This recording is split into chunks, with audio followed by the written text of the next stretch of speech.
강북 삼성병원 임세원 교수를 살해한 혐의로 재판에 넘겨진 30대 남성이 1심에서 중형을 선고받았는데요.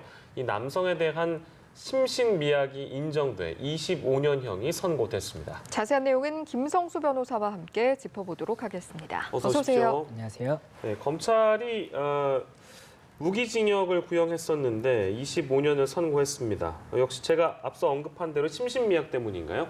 예, 맞습니다. 지금 법원에서 오늘 이제 징역 25년을 선고를 했습니다. 이 부분에 관해서 조금 더 자세하게 설명을 드리자면 일단 이 사건 자체는 고 임세원 교수가 정신건강의학과 교수였는데 이 자신의 환자였던 이 박모 씨에게 이제 치료 도중에 이제 흉기에 좀 휘둘러서 피살이 됐던 그런 사건이었고 이에 대해서 이제 굉장히 많은 공분이 있었습니다. 그리고 이에 대해서 뭐 이제 형사 사건이 이제 진행이 됐고 오늘 이제 1심 결과가 있었던 것인데 검찰 측에서는 계속 이 범행 자체가 뭐 문을 잠궜다든지 아니면 흉기를 준비한 점 이런 점들을 볼 때 고의적인 범죄로 보이고 우발적이지 않다. 그리고 조현병을 앓고 있다고 하더라도 이 부분이 뭐 좀 적용되기는 애매한 부분이 있다라고 주장을 하면서 무기징역을 이제 주장을 했었던 부분이고 이에 대해서 변호인 측은 이 박모 씨가 굉장히 좀 불우한 환경을 겪었고 그로 인해서 이런 정신질환을 앓게 되었는데 이 질환이 이 범죄에 굉장히 큰 이유였다라고 주장을 했었는데 법원에서는 이 부분을 조금 받아들여줬기 때문에 징역 25년을 선고했던 것으로 보입니다.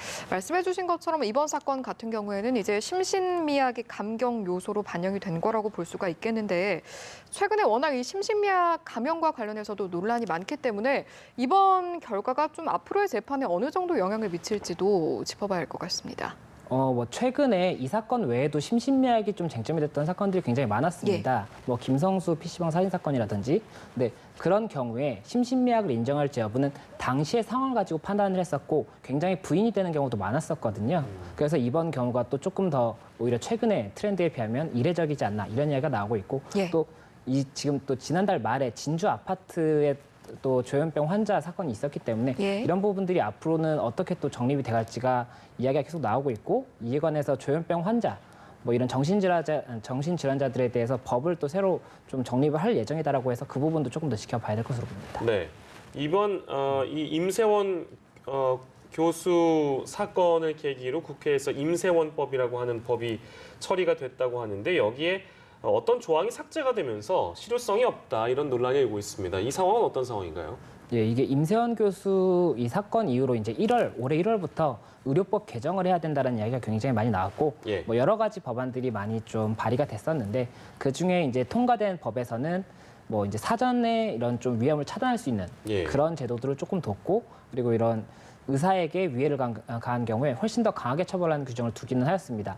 다만 당초에 이제 사법 입원 그러니까는 지금 현재는 응급 입원이라고 해서 경찰에서 3일 정도만 입원을 시킬 수 있는 제도가 있고 그 외에는 뭐 가족이라든지 아니면 지방자치단체장들이 뭐 이제 동의를 하는 경우에만 입원을 시킬 수가 있는데 이 범위를 좀 더 직계혈 쪽이라든지 이 부분만이 아니라 사촌이라든지 뭐 동거인 이런 사람들도 신청을 할 수가 있게 하고 가정법원에서 이에 대한 뭐 이제 당부를 판단을 하는 이런 제도를 도입을 하려고 했었던 것인데 이게 신체의 자유를 좀 침해하는 부분이다 보니까 굉장히 논란이 많았고 이 의료법 개정안에는 들어가지가 않았습니다.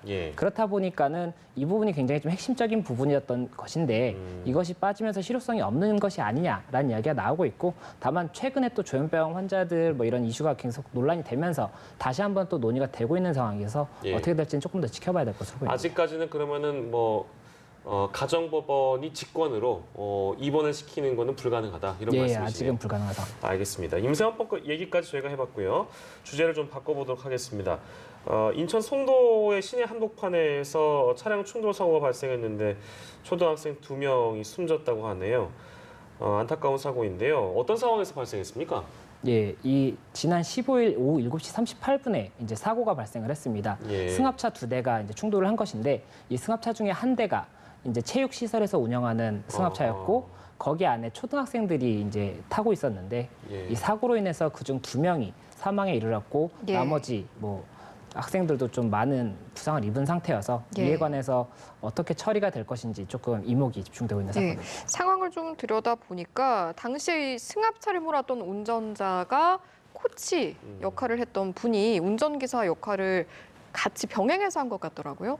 네, 맞습니다. 이 어린이 통학버스 같은 경우에는 실제로 운전하는 경우에 이 어린이들의 안전을 위해서 뭐 운전자 외에 동승자가 한 명 더 보호자 역할을 위해서 탑승을 하게 되고 예. 뭐 아이들이 내리거나 탈 때 뭐 안전을 조금 안전한지 확인도 해야 되고 안전벨트를 다 매고 있는지를 확인을 하고 이런 절차들이 필요한데 예. 지금 이번 사안 같은 경우에는 그냥 운동 코치가 운전을 하고 그 외에 보호자가 동승하지도 않았고 안전벨트도 매지 않았던 것으로 보여서 예. 굉장히 좀 논란이 되고 있습니다. 예, 근데 그 안전벨트 얘기를 하시니까 이번에 사고가 난 차량이 이런 어떤 세리미법 2013년에 제정된 법인데 학원차 등에는 보호자 동승 그리고 안전띠 착용 확인 의무화 이게 적용이 안 된다면서요?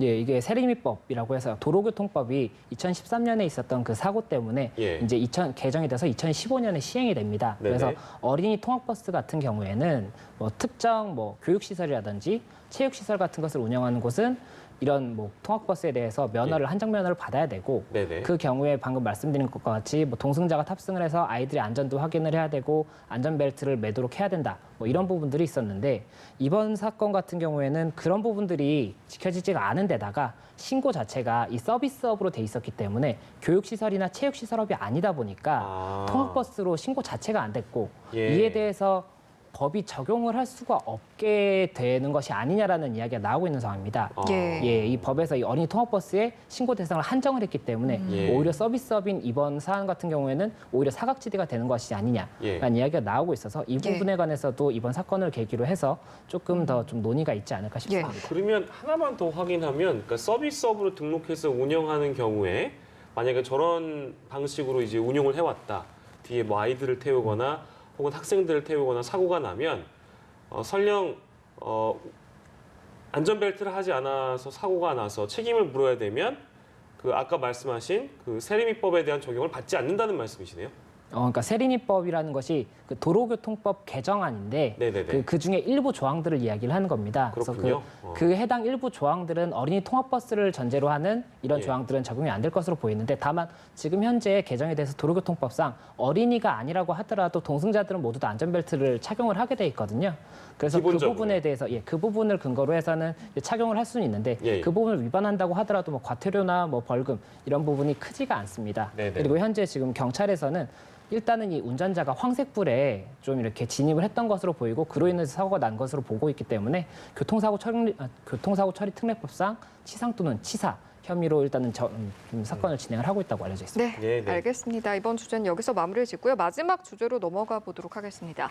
리비아 무장 세력에 납치됐던 한국인 피랍 315일 만에 무사히 석방이 됐다고 하는데 일단 어떻게 납치가 처음에 좀 된 건가요?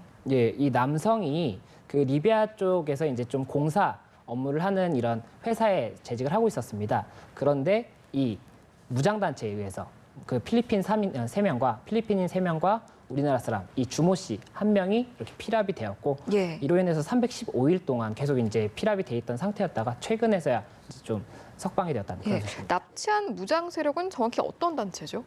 지금 일단은 그 남부 지역, 리비아 남부 지역에서 활동하는 무장 세력으로만 알려져 있고 예. 뭐 추가적인 범행 동기라든지 경위에 대해서는 아직 조사 중에 있다고 합니다. 네, 정의용 국가안보실장이 아랍에미리트 정부에 감사의 뜻을 전한다고 밝혔는데 이 상황에서 아랍에미리트 정부는 어떤 역할을 했다고 알려지고 있습니까?